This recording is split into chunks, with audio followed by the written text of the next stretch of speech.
Good morning, everyone. Today I am going to present a journal article on prognostic impact of fluorescent lymphography on gastric cancer after neoadjuvant chemotherapy. So, just to get an idea, basically in this article they have done intraoperative lymphography in patients whom they have given of gastric cancer, whom they have given neoadjuvant chemotherapy. Now, we are going to see further how did they do this lymphography and what was the prognostic impact of locating those sentinel lymph nodes during surgery. So this study was done in Department of Gastric Surgery in Fujian Medical University in China, and this article was published in JAMA Surgery in March 2025. It is a retrospective cohort study, and this study was done from data was collected from January 2015 to June 2021, and follow-up was done until June 2024. So basically the objective of this study is to investigate the effect of ICG tracing. So ICG tracing is a method of lymphography that most of us know is done in various malignancies to locate sentinel lymph nodes during surgery. So to investigate the effect of ICG tracing on long-term outcomes in patients diagnosed with locally advanced gastric cancer who have undergone neoadjuvant chemotherapy and are now undergoing laparoscopic radical gastrectomy. So, as we all know, surgical resection is the mainstay for treatment of patients with advanced gastric cancer, but due to high recurrence, these patients are given chemotherapies perioperatively.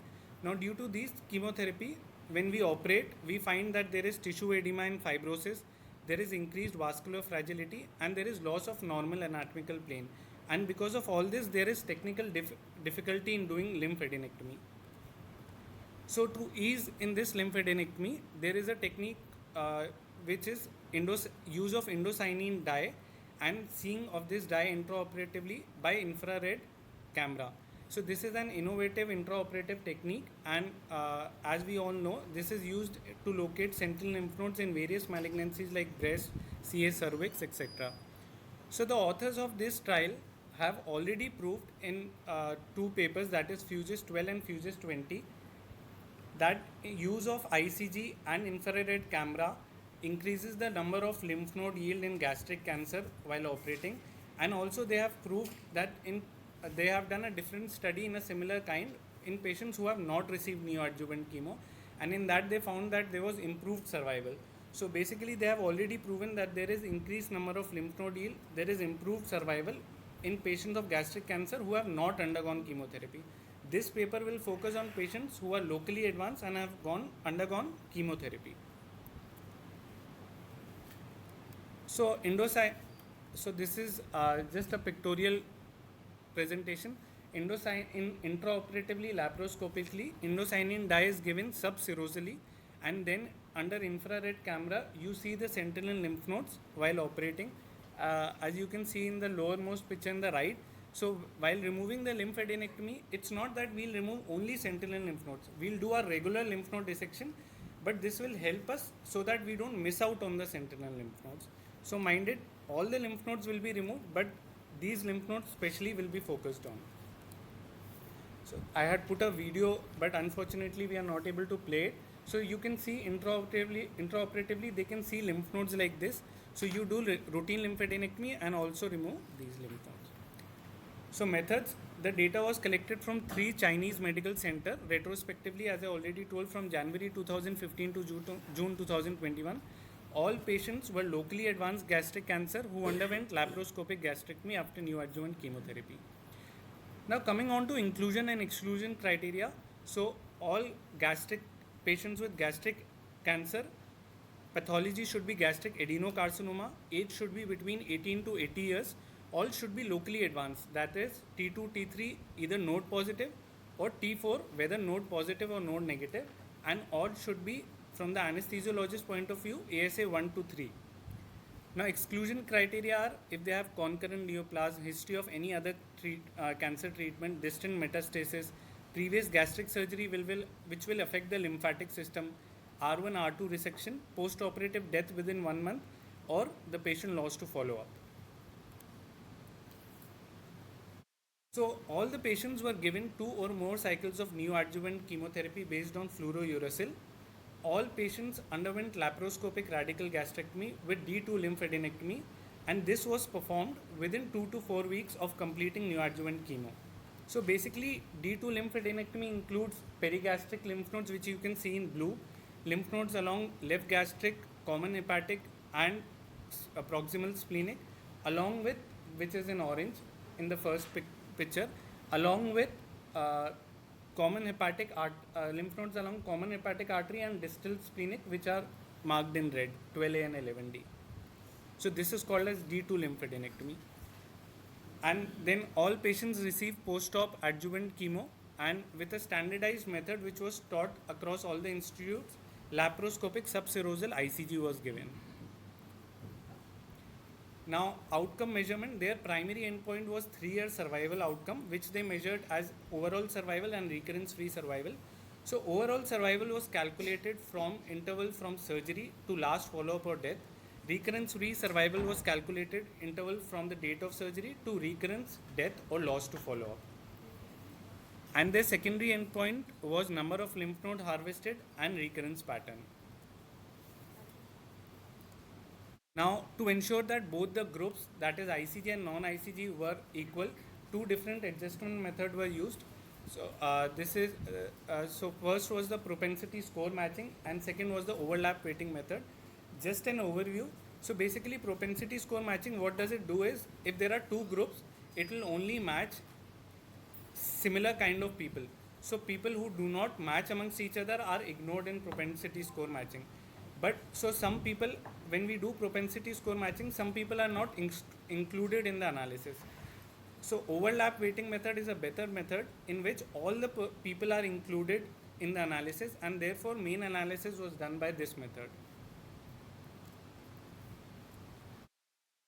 Just overview of patient characteristics. So we'll just see the significant differences. There was significantly high BMI individuals in ICG group. There were significantly high ASA3 individuals in the ICG group. It was found that more T4A patients were there in the non-ICG group, and higher nodal stage patients were there in non-ICG group. In the non-ICG group, patients receive significantly more number of patients receive more than 4 cycles of neoadjuvant chemo. And the ICG group, most of the patients are operated in first 3 years of the study, and in the non-ICG group, significantly more amount of patients are operated in later 3 years of the study. These are just patient characteristics. Now coming on to the results. So the authors found that the mean number of lymph nodes harvested were significantly more in the ICG group as compared to the non-ICG group. So in the ICG group, the mean number of lymph nodes were 46.9, while in the non-ICG group, they were 38.7, and it was found to be significant. Now coming on to the 3-year survival outcomes. After a follow-up of 49 months, it was found that the 3-year overall survival in the ICG group was significantly more, that is 78.6%, as compared to 66.6% in the non-ICG group. Coming on to the recurrence-free survival was also significantly more in the ICG group, that is 74% versus 57% in the non-ICG group.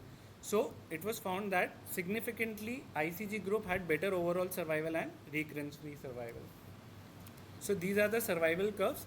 So as we can see, so the above two are before adjustment, after two are after adjusting. So I told you there are two methods they adjusted, overlap weighting and PSM. So in all three we can see that the ICG group performed better, which is marked in blue, as compared to the non-ICG group. Coming on to the univariate and multivariate analysis. On univariate analysis, we found that things that affect overall survival and recurrence-free survival were BMI, clinical stage, lymphovascular invasion, perineural invasion, pathological stage, major pathological response, and ICG tracing. And even on multivariable analysis, it was proved that ICG tracing is an independent risk factor for overall survival for patients who are undergoing gastrectomy after neoadjuvant chemo. So here we can see by the hazard ratio and p-value that ICG tracing BMI was increased people who had increased BMI had better survival in this, and people who had higher end stage had poor survival, and who had higher end stage after chemo also had poor survival. And ICG tracing, even in adjusted population, had people who had undergone ICG tracing had good overall survival. Now coming on to subgroup analysis. In subgroup analysis, it was found that especially patients who had YP, that is post chemo higher nodal stage, in those patients ICG exhibited that it improved survival and recurrence free survival as compared to the non ICG group. And this was not seen in patients who were of lower nodal stage. So this means that patients who had higher nodal stage after chemo, in them significantly ICG increased overall survival and recurrence free survival. And similarly, to our surprise, it was seen that patients after chemo who had major pathological response, in them also ICG increased overall survival and recurrence free survival significantly as compared to the patient who did not have major pathological response. So we can see on the forest curve that patients who had higher nodal stage after chemo and who had major pathological response after chemo, ICG had a positive outcome, that is increased survival in them after on gastrectomy. So coming on to discussion, as we have seen that introduction of ICG in gastrectomy had led to after patients who have undergone gastrectomy after neoadjuvant chemo has led to increased overall survival and recurrence free survival, and this benefit is specially found in patients who after chemo have significant nodal burden and or have major pathological response. And we saw that ICG significantly increased the number of lymph node harvested and therefore detection of metastatic lymph nodes, which affects the staging accuracy and enhances the patient prognosis. The limitation of this study was that this was a retrospective trial, so because it was not planned before, there might be unmeasured confounding factors that were not collected at the hospitals and could have been ignored. Now, overlap weighting method, which was used to compare both the groups, is a very good method to compare both the group, but still it is not as good as randomized clinical trial, and therefore treatment effect and true treatment effect can be different. And because this study was done in 3 Chinese medical centers, so this cannot be applied to all geographic areas, so more studies need to be done in different geographic areas. Thank you.